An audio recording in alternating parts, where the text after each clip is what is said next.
version of Pure has now released, and it's one of the most impressive developments in Assetto Corsa modding in a while. To install Pure, it's quite simple. It's just drag and drop to the Assetto Corsa root folder. To activate Pure, you need to go to Custom Shaders Patch, have one of the latest custom shaders patch installed, and then on weather effects, you either run Pure Gamma or Pure LCS. Pure Gamma is based out on the old color space that Peter was developing, and now Pure Linear Color Space is to support a new color space that a new version of Custom Shaders Patch as implemented, and this deals better with lights in changing conditions. This is a new one, and it's been having a lot of investment in timing here because it does change quite a lot of things in the quality of the graphics. So you can choose this one. This one has the most interesting things. Let's watch a replay so we can change the settings to see the features while this is going on. One of the big things of this update that I'm really liking is that now pretty much all post-processing filter, even if they were made for the gamma part, gamma color space of Pure, and probably even some from Sol, will be compatible now with the linear color space implemented by Pure. What happened before is that when you wanted to use the post-processing filter that wasn't LCS compatible, it really meant that you would use it and the scene will become very dark, the colors will become very wacky, but now the compatibility is now more or less guaranteed for most of them, and they will retain most of the features. For example, we're now at the moment using one called True Colors, and we can have a look at others that also are here and are not compatible or weren't supposed to be compatible with this, with the LCS. For example, this one is the Vision GT. This is a gamma one. It's very poppy, like it was for Gran Turismo 6. Now we have AC Vision Reality for Pure. This is for the regular gamma space, and it is compatible, and before it was very dark.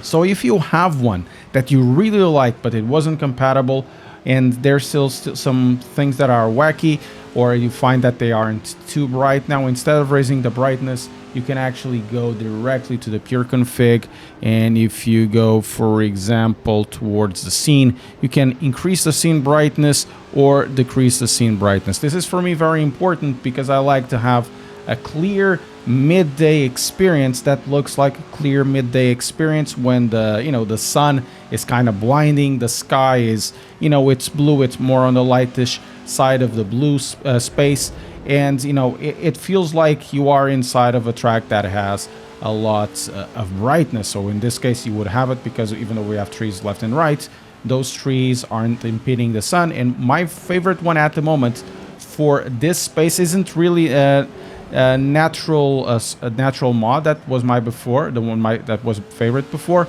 I like it, but I find that the auto exposure, it's a little bit too strong and it drops down a lot. My favorite one at the moment is actually True Colors, and it has pretty much what I like. I like that blinding aspect of the lights, and I like that the colors are pretty much retained through all of it.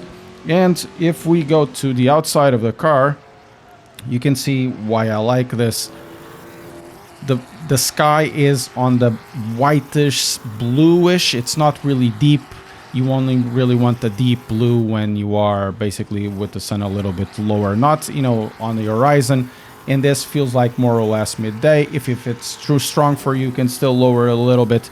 It can be useful for other situations as well. But wait, there's more. There's something that I found really cool. So for example, if we go to, when the sun is coming up, you still have those, vibrant colors. But if we add the mist, now this mist is actually a volumetric shader. It's something that it wasn't there before, and we can see also the difference here.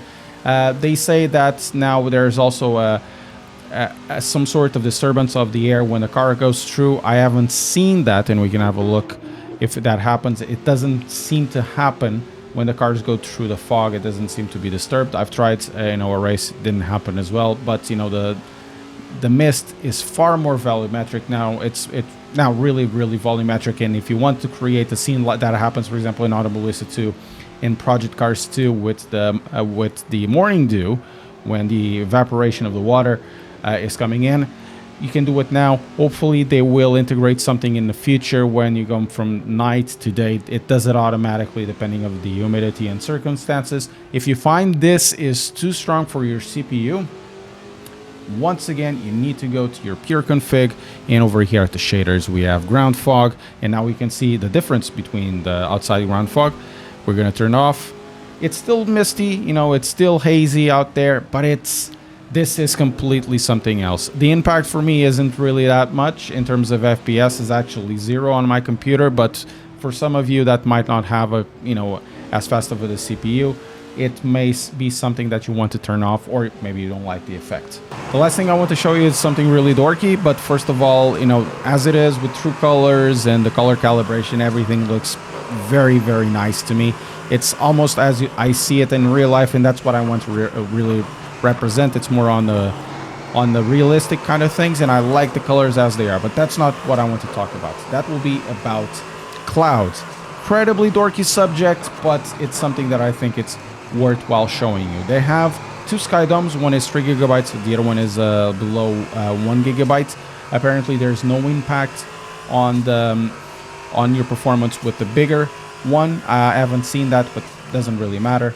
What I want to show you is when you go to few clouds, for example here at Daytona, as you can see, the clouds change at the horizon, and this is something that I find that is incredibly realistic, especially for Daytona. It looks like you are watching the race from a camera inside, and then you see it on front of you that the weather is changing or the clouds are moving by. And as we increase with the cloud coverage, for example, we go to scattered clouds, the clouds will become bigger, the clouds will become more present, and you will see that the Skydomes are actually doing a really good job. But my favorite one, and I was looking at this and I was like, wow, this is really, really cool.